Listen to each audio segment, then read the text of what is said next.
desenvolve os Você estudos, não conseguiu tem fazer médico. essa translação? Porque no futebol em geral isso não acontece, Não né? acontece O futebol no Brasil é muito comandado por ex-jogador. Aí tem os interesses. Simão chegou e falou assim, Carlos, ele me chamava de Carlos. Carlos, essa sala de musculação, joga tudo no lixo. A gente é típico dele fazer isso mesmo. Primeira coisa foi extensora. Aí eu olhei assim e falei, cara, como é que eu vou chegar pro professor Isaías Chinoco? Professor Isaías Chinoco, espetacular dirigente, aprendi muito com ele. E vou falar assim, professor, é para jogar aquela sala de musculação no lixo. Ele vai falar assim, meu querido, mas a gente ganhou da Life, da tecnologia, não lembro. O clube ele faz uma permuta, uma parceria com essas empresas, e as empresas durante muito tempo faziam lá a montagem das salas de musculação. E aí eu falei, Simão, a gente tem autonomia, mas antes a gente tem que mostrar por que a gente está desfazendo dessa sala de musculação. Ele falou, não, só preciso disso, disso, disso. Pegou os equipamentos e agora vamos começar a trabalhar os estudos para mostrar os efeitos. Aí a gente olhava os jogadores chegando, meio-dia, sub-20, chegavam meio-dia. Aí eu lembro do Simão assim, olhando os garotos ficavam na sala de musculação, nem olhava o peso, fazia o exercício. O Simão, porra, não dá. Os caras estão malhando, não estão treinando. A gente fazia um programa de estágio, são muitas variáveis que você tem que controlar. E fazia um programa de estágio, colocava ali o acadêmico que quer aprender, ele ficava do lado do atleta, controlando o exercício, controlando a intensidade, gerava um efeito absurdo no ganho de força, de composição corporal, de diversas variáveis. No final do ano, quando a gente mostrava o relatório, a gente mostrava os resultados, só que os resultados eles eram muito próximos dos resultados do campo. Aquela equipe que não vinha vencendo, que não vinha, a correlação era altíssima. Então a gente conseguia quebrar os paradigmas, não é simplesmente chegar, faz isso e acabou, não, vamos mostrar por quê. E o negócio dava certo. E o mais importante, os atletas começavam a confiar. No primeiro momento, quando a gente tirou o treino, por exemplo, que era tarde, e para o sub-20 treinava tarde. Os garotos iam dormir 3, 4, 5 horas da manhã, celular, né? Ainda mais agora com o Instagram, nessa época os jogadores de futebol, né, têm uma relação muito diferente. E eles iam dormir tarde, acordavam, já tinham terminado o ensino médio, o que eles iam fazer? Acordava para almoçar e treinar.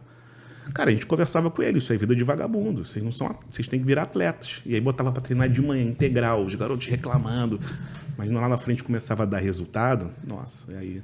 Então, assim, o Simão foi muito importante porque ele trouxe a academia que eu digo, o ambiente acadêmico, né, a ciência para o futebol. Isso no ano de 2015. E a gente começou a ter resultados, a gente começou a contribuir com os estudos, né, com os artigos, e os resultados começaram a aparecer. Por um lado era muito bom, porque os garotos eram promovidos ao profissional, a gente estava focando em algumas competições, a gente não conseguia porque os garotos subiam, e aí a gente tinha que fazer tudo de novo. Então, assim, ele chegou com a ciência. E no futebol, hoje está mais fácil. Mas até então, antes era muito difícil você... Eu recebi uma vez uma crítica de um dirigente falando que eu era muito teórico. O Erdi é muito teórico. Eu falo, cara, eu estou aqui desde 19 anos, trabalhando na prática, eu sou muito teórico. Por quê? Porque eu trazia a parte científica. Hoje, quem não estuda é mal visto dentro do futebol. Antigamente falava assim, onde é que você jogou? Hoje se pergunta, cara, onde é que você estudou? O que você produziu? Mudou muito. Que legal, mas mudou mesmo. Maneiro. Porque o que eu sabia, inclusive porque eu estava nesse momento lá dentro do Vasco com vocês, o que eu tinha noção é que era o que se falava, que era difícil a entrada do então, até o Pet, não, a minha parte o Alex, foi complicada. né, entrando no Flamengo, eles enfrentavam essa barreira, né? Do prático, que ainda faz lá o Jairzinho, não sei o quê, e, né? não aceita a inovação, né? O que vai dar resultado de forma fundamentada. Teve um jogador lá, que eu não vou citar o nome, né? Tinha que dar lá um suplemento pré-jogo, né? Ele olhou assim, eu não vou tomar isso aí, não. Eu falei, cara, tem que tomar por causa disso, daquilo. Na época do Zico, ninguém tomava nada e, porra, os caras jogavam pra caralho. Eu falei, então vamos fazer o seguinte, o dia que tu jogar 10% do Zico, aí você não toma o suplemento. Aí ele, eu falei, toma essa porra aí. Falei, pô, os caras não queriam tomar a porra do suplemento. E ele era tão revolt lá, isso no profissional do Flamengo, tá? Eu dava o suplemento maluco. Aí daqui a pouco, o cara tomava o suplemento na minha frente. Aí eu passava, tal, os caras iam pro treino, depois eu tinha que resolver alguma coisa lá no vestiário, aí quando eu olhava, tava cheio de suplemento no chão, na parte Os caras fingiam que tomavam e jogavam no chão a parada. Já aconteceu isso comigo, a gente tinha um projeto com os atletas, ele chamava Promove. A gente começou isso com o Felipe Coutinho. Felipe Coutinho, em 2006, antigamente era assim, o atleta ele era convocado pela seleção brasileira e ele ia para os amistosos pela Europa, acabava o amistoso, o clube, lá, Real Madrid, Barcelona, chegava no pai e falava, ó, traz o seu filho para cá que eu te dou tanto e tal. Era muito aliciamento e na cara de pau. E fizeram isso com o Felipe Coutinho. O Real Madrid chegou para o pai e falou, te dou 1 milhão de euros, emprego, você vai trazer o garoto para cá. Aí você vê a importância da base familiar, porque eu trabalhei com mais de 15 mil atletas. Os que hoje estão numa condição boa, todos com base familiar. O pai falou assim para o agente lá do Real Madrid, ele é atleta do Vasco, você tem que conversar com o Vasco. E aquilo deu uma repercussão, na época o Vasco entrou no conselho tutelar, deu uma confusão absurda, e ao mesmo tempo, internamente, gerou uma pressão para a gente desenvolver um projeto para um atleta de 15 anos, que tinha uma repercussão igual ao Neymar. Era o Neymar e o Felipe Coutinho nas categorias de base. Eu entrava em contato com o preparador físico do Sub-15 e do Sub-17, quando o Felipe e o Neymar jogavam juntos, eles falavam assim para mim, o Neymar ele é bom, mas o Felipe é muito mais diferenciado. E aí o projeto nosso era visando a Copa de 2010, planejamento visando a Copa de 2010. O que aconteceu?